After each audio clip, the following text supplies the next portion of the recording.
Je pense qu'on a tous déjà connu cette frustration. On commence un projet avec une envie débordante et quelques jours plus tard, tout s'écroule. Que ce soit pour le sport, pour la création de contenu, pour se lancer dans une nouvelle activité, être consistant, ça paraît parfois mission impossible. Mais si je te disais qu'il existe des astuces, et notamment 5 grosses astuces, que je voudrais partager avec toi dans cette vidéo pour être consistant et t'aider à toujours faire ce qui doit être fait pour avancer. C'est ce qu'on va voir ensemble et aujourd'hui, tu vas voir, on va transformer ta motivation en résultat concret. Alors peut-être que toi, tu as déjà fait des listes d'objectifs super ambitieux en te promettant que cette fois-ci, c'est la bonne. Tu es persuadé que cette fois-ci, tu vas tout déchirer, que tu vas pas lâcher, que tu vas aller jusqu'au bout. Tu te lances, tu es gonflé à bloc et puis bim, après quelques jours, quelques semaines, tu commences à avoir la routine qui s'installe, le pic de motivation baisse, tu commences à sentir de la fatigue, tu es un peu dans une zone d'ombre où tu as l'impression d'avancer sans réellement avoir de résultats. Et la procrastination commence à te rattraper. Résultat, tu laisses tomber le projet ou alors il avance vraiment au ralenti et tu commences à te demander mais pourquoi j'arrive pas à être constant? Pourquoi j'arrive pas à aller jusqu'au bout? Alors si ça te parle, je te rassure direct, tu es très loin d'être le seul dans cette situation. Parce que si c'était aussi facile d'être consistant, tu doutes bien que tout le monde accomplirait toujours tous ses rêves, ce qui n'est pas le cas. Et c'est pourtant là la clé, la différence entre quelqu'un qui atteint ses objectifs, qui atteint ses rêves, et une personne qui ne fait juste que rêver d'une vie meilleure, la différence, c'est la consistance. Et je vais peut-être te choquer, mais la consistance, c'est pas une question de motivation, c'est une question de stratégie. Et c'est vrai que tu te demandes peut-être pourquoi est-ce que tu abandonnes systématiquement. Tu aimerais peut-être savoir comment créer un système, comment avoir des astuces, des techniques qui te poussent à avancer même quand tu n'es pas motivé. C'est exactement ce qu'on va voir ensemble dans cette vidéo. Que ça soit pour te lancer dans une nouvelle habitude, dans une nouvelle activité, pour développer ton business, peu importe la raison, ça va te servir dans tous les domaines et je te propose d'attaquer dès maintenant. Alors le premier conseil que j'ai à te donner, c'est de te rappeler de ton pourquoi. Avant même de parler de plan d'action, avant même de parler de discipline, mon premier conseil, c'est vraiment de te poser cette question. Pourquoi est-ce que tu fais tout ça? Pourquoi tu lances ton business? Pourquoi tu veux te mettre au sport? Pourquoi tu veux apprendre telle nouvelle activité? C'est quoi ta motivation de fond? Et je peux t'assurer que si tu n'as pas un pourquoi qui est clair et qui est puissant, alors tu vas abandonner quand ça va devenir difficile. Imagine une personne qui veut se mettre au footing et qui se lève tous les matins à 5 h du mat avant d'aller au boulot pour aller courir. Alors la première semaine, ça va être facile, elle est motivée, c'est stimulant, c'est une nouvelle activité, elle se sent au taquet, elle a peut-être été inspirée par du contenu qu'elle a vu sur YouTube, sur Instagram, peu importe. Mais la semaine suivante, la pluie va commencer à tomber, ou alors elle va s'être couchée plus tard que d'habitude, elle va pas réussir à se lever à 5 h du matin, et elle va arrêter. Pourquoi? Parce qu'elle n'avait pas un vrai pourquoi justement. Elle n'avait pas une vraie raison profonde de le faire. Maintenant, prenons l'exemple d'une autre personne, un père de famille par exemple, et qui va courir tous les matins avec ses enfants avant de les amener à l'école pour passer un bon moment avec eux, pour être en bonne santé et pour pouvoir les voir grandir. Un père de famille qui passe beaucoup de temps au boulot et qui prend ce moment-là, tôt le matin, avant d'amener les enfants à l'école, avant d'aller au travail, pour les voir grandir, pour passer du bon temps avec eux et être en bonne santé. Je vais te dire un truc, ces parents-là, la pluie, ils la voient pas, la fatigue, ils la sentent pas. Parce que le pourquoi, il est clair, il est profond, il est indéniable. Passer du temps avec ses enfants, être en bonne santé, les voir grandir. Donc tu vois que pour une même action, se lever tôt le matin et aller courir, tu peux avoir une tonne de raisons différentes qui poussent les gens à le faire. Et ceux qui vont être consistants, qui vont durer dans le temps, c'est ceux qui vont avoir une vraie raison qui les motive, qui les prennent au trip, qui les font vraiment vibrer. Donc ce que je te propose, c'est d'essayer justement ensemble d'identifier le pourquoi. Comme ça t'aidera toujours à te rappeler la vraie raison pour laquelle tu veux faire ce que tu veux faire. Donc première étape, identifier ton pourquoi. Tu as juste à répondre à ces questions pour l'identifier facilement. Première question, qu'est-ce qui me motive vraiment à atteindre cet objectif? Deuxième question, si je ne le fais pas, qu'est-ce que je risque de perdre dans ma vie? On est beaucoup plus sensible aux pertes qu'aux gains. Donc le fait de prendre en compte ce que tu vas perdre dans ta vie va être généralement beaucoup plus stimulant que prendre en compte ce que tu peux potentiellement gagner. Et troisième étape, troisième question, et si je réussis, qu'est-ce qui va changer dans ma vie? Donc étape 2, une fois que tu as répondu à ces 3 questions, le but c'est de les mettre par écrit. C'est pas de les garder dans ta tête, c'est pas d'avoir juste les réponses mentalement, d'accord? Le but c'est de répondre à ces questions par écrit, c'est l'étape 2, et de façon précise. Par exemple, si on reprend l'exemple du footing, tu vas pas juste répondre je vais être en meilleure forme. C'est trop vague, c'est pas assez puissant, c'est pas assez profond. Mais ça pourrait être, par exemple, je vais être en forme pour avoir de l'énergie, vivre pleinement et montrer le bon exemple à mes enfants ou mes futurs enfants. Voilà, typiquement. Et donc là, tu as quelque chose de beaucoup plus précis et beaucoup plus motivant. Donc c'est pour ça que c'est important de l'écrire. Et puis la troisième étape, c'est simplement chaque jour le relire. Donc tu l'affiches quelque part sur ton bureau ou tu l'écris sur ton téléphone, peu importe. Mais chaque matin, en te levant ou avant de faire ton activité, hop, tu relis ton pourquoi. Et comme ça va te permettre de toujours te rappeler pourquoi tu fais les choses. Et crois-moi, ça peut te paraître stupide, mais pourtant c'est hyper important. Parce que si t'as pas un pourquoi qui te fait vraiment vibrer, alors à la première difficulté, c'est sûr que tu abandonneras. Mais par contre, avec un pourquoi solide, avec une raison intrinsèque puissante, alors je peux t'assurer que tu vas être prêt à endurer beaucoup plus de difficultés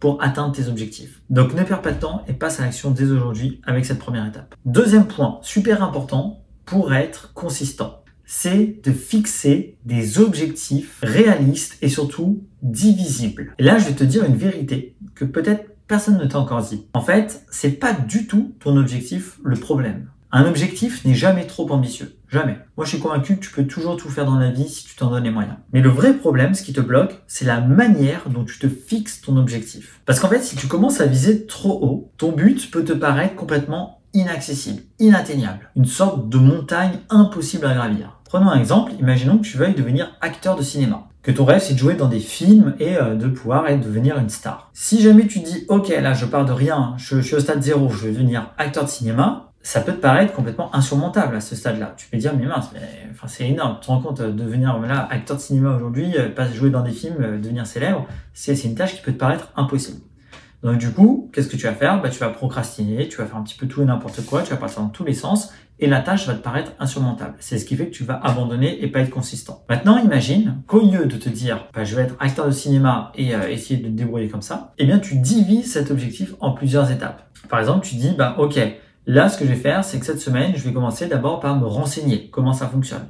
Puis ensuite, je vais peut-être suivre une formation de 3 mois pour le cinéma. Puis ensuite, je vais commencer à postuler à 3 castings dans ma région. Puis ensuite, je vais essayer de contacter des agents, etc. Bon là, si tu commences à diviser ce projet de devenir acteur de cinéma en micro-actions de cette manière-là, ça paraît beaucoup plus réalisable. Parce que là, finalement, ta première action, ça va être déjà de te renseigner. Donc, ça devient beaucoup plus facile. Tu as juste à faire des recherches et à comprendre comment fonctionne ce milieu. Puis ensuite, suivre une formation, ça te paraît beaucoup plus simple aussi, d'accord? Tu te renseignes sur les formations, tu fais la formation. Mais voilà, c'est des petites étapes qui sont divisées et qui sont facilement accessibles. Et donc là, d'un coup, l'objectif de devenir acteur de cinéma est beaucoup plus construit et te semble beaucoup plus réaliste parce que tu le divises en plein de petites sous-étapes. Et donc, ça va être beaucoup plus facile pour toi d'être consistant. Donc, elle est là la clé. C'est ce qui fait la différence entre échouer et réussir. C'est cette capacité à décomposer un objectif immense ou qui paraît inatteignable en toutes petites étapes faciles et accessibles. Donc, comment faire ça concrètement? Juste avant de te donner le plan d'action, je tiens à te préciser que si jamais être plus efficace de manière générale, c'est quelque chose qui t'intéresse, tu peux récupérer un petit PDF gratuit dans la description qui te donne 7 techniques pour doubler ta productivité. C'est entièrement gratuit. Le lien est juste en dessous dans la description. Donc, le plan d'action. Ce que tu vas commencer par faire, première étape, ça va être de te fixer un objectif. D'accord? Donc, tu vas te fixer un objectif clair que tu souhaites atteindre. Donc, pour fixer un objectif, tu peux suivre la méthode SMART. C'est pas une obligation. La méthode SMART, c'est quoi? C'est spécifique, mesurable, ambitieux mais atteignable, réaliste et temporel. Par exemple, je veux réussir à courir 5 km en 30 minutes d'ici 2 mois. On est spécifique, c'est un objectif qui est mesurable, c'est ambitieux mais atteignable, c'est réaliste et il y a une limite temporelle. Donc tu peux partir sur cette méthode ou fixer un objectif plus large. Ensuite, une fois que tu as ton objectif, la deuxième étape, c'est de décomposer en micro-étapes. Donc, on a pris l'exemple du cinéma, mais par exemple, si ton but c'est d'écrire un livre, plutôt que de te dire je dois écrire un livre, tu vas te dire je vais écrire 2 pages par jour. Si tu veux courir un marathon, dis-toi je vais essayer de courir 2 km déjà cette semaine, et puis chaque semaine de rajouter 2 km en plus jusqu'à tenir la distance du marathon, etc., etc. Donc ça, c'est la deuxième étape, tu vas décomposer l'objectif en micro-étapes qui te semblent réalistes pour toi. Et là-dessus, n'hésite pas à t'aider de ChatGPT. Tu lui dis, tiens, j'ai cet objectif-là, aide-moi à décomposer cet objectif en micro-étapes. Et comme ça, ChatGPT va te le faire en quelques secondes à peine. Et enfin, la troisième étape, ça va être de célébrer chaque étape qui est accomplie. D'accord? Il faut pas que quand tu atteignes une étape, tu dises, bon, c'est une banalité, c'est rien, on passe à la suite. Non, il faut vraiment que tu sentes ta progression. C'est ce qui aide à rester consistant. Donc, à chaque fois que tu atteins une mini-étape, récompense-toi d'une manière ou d'une autre. Tu te fais un petit plaisir ou alors tu prends une petite pause, etc. en fonction de l'objectif en question. Mais récompense-toi dès que tu atteins une mini-étape. Comme ça, tu as vraiment le sentiment de progression et tu es fier de toi. Donc ça, c'était le deuxième conseil pour être consistant. Troisième conseil, te créer des routines solides. Parce que la motivation, c'est une chose, mais soyons honnêtes, elle ne dure jamais. Jamais personne reste motivé toute sa vie. Qu'est-ce qui prend la relève quand la motivation n'est plus là? C'est la discipline. c'est ce qui t'aidera à avancer sur le long terme, c'est ta capacité à fonctionner même quand tu n'en as pas envie. Donc pour ça, c'est simple, il te faut des routines qui transforment tes actions en automatisme. Moi, je vais te prendre un exemple très simple, c'est l'exemple de ce matin. Donc ce matin, je suis allé louer là un bureau pendant 2 heures pour tourner mes vidéos, mais je vais te dire, j'étais explosé. Ce matin, je me suis levé, j'étais claqué, vraiment, et ça se voit peut-être que je suis fatigué un petit peu aujourd'hui. Vraiment, parce que j'ai dormi très peu, j'ai dormi 5 ou 6 heures, et j'avais pas forcément, là, tu vois, envie de tourner mes vidéos. Mais là, je me suis mis dans un rythme où je veux le plus possible tourner 2 vidéos par semaine. Et donc, j'ai loué un bureau. Donc là, si t'as pas suivi, en fait, je suis plus chez moi, je suis en train de voyager. Donc du coup, je me suis loué un bureau et j'ai tourné et je suis en train de tourner mes vidéos. Pourtant, je n'avais pas spécialement envie ce matin, mais je le fais quand même parce que c'est de la discipline. Et si je m'étais écouté, j'aurais fait une grasse mat jusqu'à 11h du mat et j'aurais absolument rien fait. Donc c'est ça la routine, c'est de te dire, ok, là, c'est le jour des vidéos, c'est le jour où je tourne mes vidéos. Donc, je suis mon plan, je tourne mes vidéos et je suis consistant. Mais je te dis ça comme si c'était une évidence, mais j'ai mis des années à réussir à faire ça, d'accord? Même il n'y a pas encore longtemps, j'étais pas consistant sur ma chaîne YouTube. Ma chaîne YouTube, il y a eu des moments où j'ai pas publié. Il y a des moments où j'étais hyper consistant, vraiment, j'arrivais à presque à publier une vidéo par jour. Puis il y a des moments où j'ai arrêté pendant plusieurs mois. J'avais d'autres projets, je m'étais pas organisé pour continuer à faire les vidéos YouTube. Donc évidemment, on a l'idéal d'une consistance et d'une routine qu'on va tenir à vie. Bon, après, on est humain. Parfois, on va pas le tenir. Mais ce qui compte, c'est que le moment où le travail doit être fait, le moment où tu veux donner le coup d'accélérateur pour avancer, c'est là où il faut vraiment être consistant. Le but, c'est pas de te transformer en Terminator consistant toute ta vie. Alors, tu peux le faire, mais bon, pour beaucoup de personnes, c'est compliqué. Et le but, c'est d'être consistant le moment où tu as besoin d'avancer, le moment où tu as besoin de poser des choses importantes pour ton activité, pour le projet que tu souhaites atteindre, tout simplement. Donc, c'est là où il faut être consistant, c'est là où il faut pas lâcher et où il faut continuer. Et donc, les routines, elles t'aident énormément pour ça. La création de routine, c'est vraiment une clé importante pour faire ça. Moi, typiquement, là, tu vois, ma routine, c'est que tous les jeudis, je tourne mes vidéos. Donc, comment te créer des routines efficaces? Première étape, identifie tes moments clés. Réfléchis en fait concrètement pour toi quels sont les moments de la journée qui sont le plus propices pour t'aider à créer de nouvelles habitudes. Quand c'est que tu es le plus ouvert à l'activité que tu veux faire en question. Et également à quel moment tu es le plus concentré, où tu as le plus de disponibilité mentale pour avancer sur ton projet. Exemple typique, si tu veux lire par exemple 20 minutes par jour, que tu veux vraiment être consistant et réussir à lire 20 minutes par jour, c'est un pouvoir énorme de lire 20 minutes par jour. Imagine faire ça sur 1 an, sur 365 jours. Le nombre de livres que tu peux lire, c'est énorme. Et peut-être que tu vas te rendre compte que tu es le plus disposé à faire ça le matin en te levant, en buvant ton café, ou le soir dans le lit avant de te coucher peut-être. L'idée, c'est vraiment de trouver les moments clés où tu es le plus propice de créer ta routine et de la tenir. Ensuite, deuxième étape, c'est plutôt un conseil, c'est de commencer petit, mais d'être régulier. Ok ?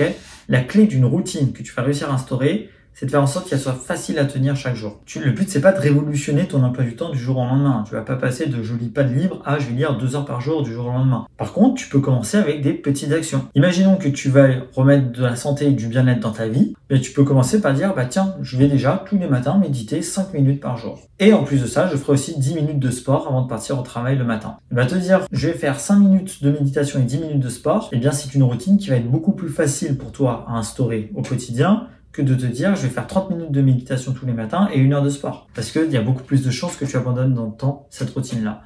Donc, une routine petite mais régulière, c'est la clé pour commencer à changer ton quotidien. Et enfin, la troisième étape, c'est d'éliminer toutes les résistances et tous les dangers potentiels qui peuvent t'empêcher de tenir ta routine. Donc, par exemple, si tu vas aller courir le matin, pas d'excuse de « oh, je sais pas où est mon linge » ou alors « je sais pas, ma tenue de sport, elle est au sale » ou je ne sais quoi. Non, ce que tu fais, c'est que la veille au soir, tu prépares ton linge de sport, tu le mets à côté de ton lit, comme ça, le matin quand tu te lèves, tu sais que tu as ton linge. Pareil, si tu veux écrire, il n'y a pas d'excuse de « ah j'avais pas mon ordi, j'avais plus de batterie ou je ne sais pas quoi ». Non, si tu sais que tu veux écrire tous les jours, ce que tu vas faire, c'est que tu vas garder toujours un ordinateur à portée de main, soit dédié à l'écriture, soit chargé à bloc. Bref, tu t'assures en fait qu'il n'y a pas d'obstacles potentiels qui t'empêcheront de tenir ta routine au quotidien. Donc la routine, c'est vraiment la clé pour rester consistant sans y penser. Elle vient en général prendre la relève quand la motivation n'est plus là. La motivation, c'est des pics. La motivation, tu vas avoir toujours un pic au début d'un projet, mais très rapidement, au bout de quelques jours, quelques semaines, elle va tomber.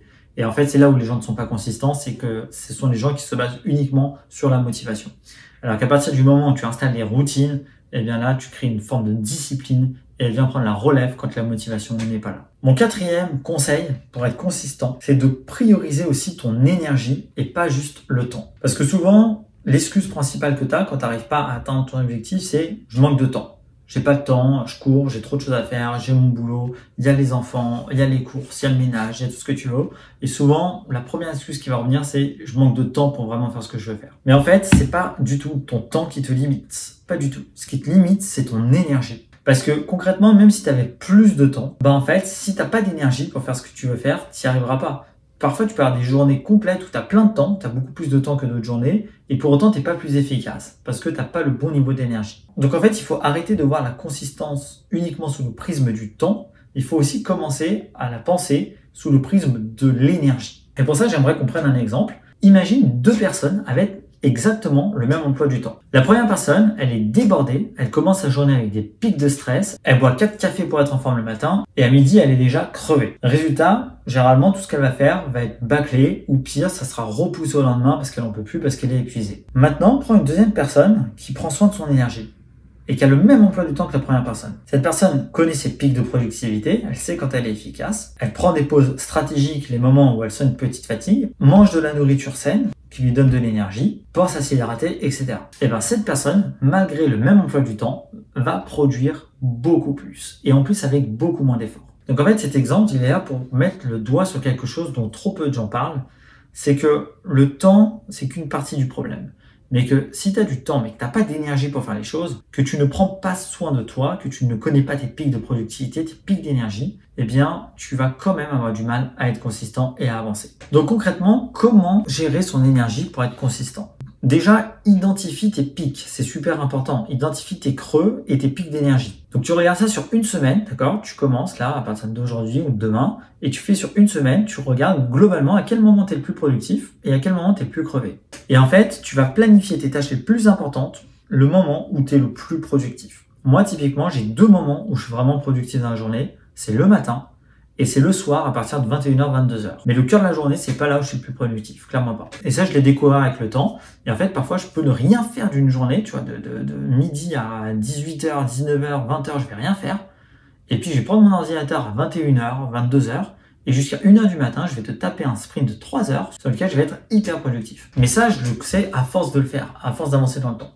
Donc du coup, ça, c'est vraiment la première étape, c'est de définir tes pics d'énergie et tes creux. Ensuite, la deuxième étape pour bien gérer ton énergie, c'est de prendre des pauses. Ça, on croit toujours, il y a toujours le mythe du travailleur fou qui travaille comme un taré pendant 15 heures par jour et qui en fait ne prend jamais de pause. Mais ça, c'est des bêtises, d'accord ? Moi, ce que je te conseille de faire quand tu as des grosses journées de travail, vraiment quand tu travailles sur une journée complète, c'est de faire le cycle Pomodoro, où tu vas travailler par session de 25 minutes et toutes les 25 minutes, tu vas prendre 5 minutes de pause. Et ensuite, tu fais ça 4 fois et au bout de la 4e fois, tu vas prendre 15 minutes ou 30 minutes de pause. Comme ça te permet d'avoir des pauses régulières. Aussi, pense à bien t'hydrater dans ta journée de travail et à manger des légumes, des protéines, bref. On va pas faire un cours sur l'alimentation, mais tu m'as compris. C'est vraiment boire régulièrement et manger sain le plus possible. Ça joue énormément sur ton énergie. 3e point, c'est de protéger ton sommeil à tout prix. Et tu vois, moi, je l'ai pas fait cette nuit et je le regrette. Donc, il faut vraiment le faire parce que ça fait la différence. Vraiment, un sommeil de qualité, c'est ton meilleur allié. Moi, je sens la différence là entre cette nuit où j'ai pas autant dormi que d'habitude et les nuits d'avant où je dormais 7h, 8h. Donc, essaye le plus possible de te coucher à des heures fixes, d'accord? Et à dormir au moins 7 heures par nuit. Et enfin, le 4e point, c'est d'éviter tout ce que j'appelle les voleurs d'énergie. Et notamment, c'est tout ce qui est distraction, hein, les réseaux sociaux, les notifications ou des mini-actions à faire sur un jeu mobile ou je ne sais quoi. Tout ça, ça te bouffe, ça te pompe ton énergie parce que tu crois que c'est rien. Mais en fait, à chaque fois que tu fais ça, à chaque fois que tu arrêtes de faire ce que tu es en train de faire, juste pour prendre ton téléphone et regarder la notif, eh bien, ton cerveau, boum, il se déconnecte de sa tâche, il se déconnecte de ce qu'il est en train de faire. Et il faut à chaque fois relancer la machine, te remettre dedans. Et en fait, si tu fais ça constamment toutes les 10 minutes, tu n'arriveras jamais à rentrer dans une concentration profonde et avoir une énergie suffisante pour avancer. Et à terme, crois-moi que ça peut vraiment plomber ta consistance. Donc voilà, c'est ça qu'il faut retenir, c'est que gérer ton temps, c'est une très bonne chose, mais gérer ton énergie est tout aussi important. Donc là, vraiment, demande-toi si aujourd'hui, tu n'as pas des choses qui détruisent ton énergie. Est-ce que tu as un sommeil de mauvaise qualité? Est-ce que tu as beaucoup trop de stress? Est-ce que tu as une mauvaise alimentation? Est-ce que tu fais trop de téléphone portable? Essaie de réfléchir à tout ce qui peut pomper ton énergie aujourd'hui et essaye de venir apporter des solutions pour la retrouver et l'avoir à son maximum. Enfin, mon dernier conseil pour être consistant, et je sais que c'est pas évident, moi j'ai eu ce problème-là, c'est de te concentrer sur une chose à la fois. Ça t'est sans doute peut-être déjà arrivé, il y a des périodes de la vie où tu as envie de faire plein de choses en même temps. Par exemple, d'un coup, tu as envie de lancer ton business en ligne, puis tu as envie de te remettre au sport, tu as envie d'apprendre une nouvelle langue, tu as envie d'apprendre à cuisiner, à écrire un nouveau livre, etc. Tu sais, tu as des périodes où tu sens du renouveau, tu sens vraiment de l'énergie, des bonnes vibes et tu as envie de faire plein de trucs en même temps. Mais si on va être honnête, quand tu essaies de tout faire en même temps, en fait, tu ne fais rien de bien et tu ne fais rien durablement. En fait, le vrai secret pour avancer efficacement, c'est vraiment d'avancer par silo, c'est-à-dire de se concentrer sur une grande tâche à la fois. En fait, c'est exactement comme un jongleur. Je sais pas, imagine un jongleur qui est en train de jongler avec 6 balles. Bon, bah, il s'est pas mis à jongler avec 6 balles dès le début. Le mec s'est pas dit, ça y est, je vais apprendre à jongler. Il a pris 6 balles et il est parti, et let's go, je jongle avec 6 balles. Pas du tout, non. Ce qu'il a fait, c'est qu'il a d'abord appris à jongler avec 2 balles, puis avec 3 balles, puis avec 4 balles, etc. Il est monté progressivement. Et en fait, bah, si jamais il avait commencé directement avec les 6 balles en même temps, il se serait ramassé, il aurait toujours fait tomber les balles, ça l'aurait frustré, ça l'aurait pas motivé, il aurait probablement abandonné. Bah, c'est exactement pareil quand tu commences à faire plein de choses à la fois. Quand tu commences à jongler avec plein de projets en même temps, tu n'arrives pas à suivre. Tu peux pas. Parce que y a tout à faire dans tous les projets. Et donc, du coup, tu n'arrives pas à mettre ton énergie suffisante sur chaque projet pour le faire avancer efficacement. Alors que si jamais tu avances d'abord sur un projet, puis un autre, donc par silo, comme ça, par compartiment, là, tu vas être beaucoup plus efficace et ça va t'aider à être consistant dans le temps parce que tu vas voir de l'avancement. Tu vas sentir la progression. Comment faire concrètement? Première étape, tu vas prioriser ton projet principal. Même si là, actuellement, tu as plein de projets, tu vas mettre le focus, tu vas choisir un projet, tu vas dire c'est ce projet-là que je développe à fond. Donc pour choisir le bon, c'est te demander tout simplement quel projet aujourd'hui va le plus avoir d'impact dans ta vie. Donc tu classes tes projets que tu as actuellement dans l'ordre de priorité et celui qui arrive en top 1, tu mets 100% de ton énergie dessus, tu ignores les autres pour le moment. Ensuite, étape 2, tu vas te fixer un délai clair pour ton projet. Donc, tu vas te dire, par exemple, je vais travailler sur ce projet pendant 3 mois. Ou je vais travailler sur ce projet pendant 1 an. Ou pendant 6 mois, peu importe. Comme ça te permet d'avoir une deadline, de rester concentré et de compartimenter plus efficacement ton temps de travail. Une fois que tu arrives à ce délai, imaginons que tu te dises, pendant 1 mois, j'avance à fond sur ce projet. Et bien là, tu regardes la progression. Soit tu n'es pas encore content de ce que tu as fait et tu as envie d'aller plus loin, et bien tu repars pour 1 mois à nouveau sur ce projet-là. Soit tu es content du résultat et tu dis ok, pour l'instant, je peux m'arrêter là pour ce projet. J'ai déjà mis en place ce qu'il me faut. Je vais consacrer le mois suivant sur mon autre projet. Et tu avances comme ça par compartiment. Mais la clé, c'est la 3e étape, c'est d'atteindre des piliers significatifs avant de changer de projet. C'est-à-dire ne change pas de projet au bout d'un mois si tu n'as pas atteint soit un pilier significatif, soit réaliser de façon complète ton projet. Parce que si tu es en pleine construction du projet et que tu n'as pas encore atteint des gros paliers et que c'est en pleine construction et que tu dis au bout d'un mois, je vais passer à autre chose, en fait, c'est pas bon parce que tu vas laisser en plan quelque chose qui mérite encore du travail et de l'attention. Et ça va pas t'aider à te motiver et à être consistant parce que tu vas pas avoir le sentiment de progression. Donc voilà, ça c'est vraiment la clé, c'est de te concentrer sur un projet à la fois. Ça t'évite de courir dans tous les sens et ça te permet d'avancer vite, efficacement en mettant ton énergie sur une chose. Voilà mes conseils pour être plus consistant. Je te le rappelle, si tu veux aussi améliorer ta productivité, tu as un guide gratuit que tu peux télécharger juste en dessous dans la description, d'accord, tes conseils pour doubler ta productivité. Et puis, si jamais la vidéo t'a plu, n'hésite pas à t'abonner, à mettre un petit j'aime pour me soutenir. Et si jamais tu veux aller plus loin, tu as aussi un accès libre à mon catalogue de formation. Le lien est également dans la description. Mets bien en pratique ces conseils et je te souhaite plein de réussite dans tes projets. À très vite. Ciao, ciao.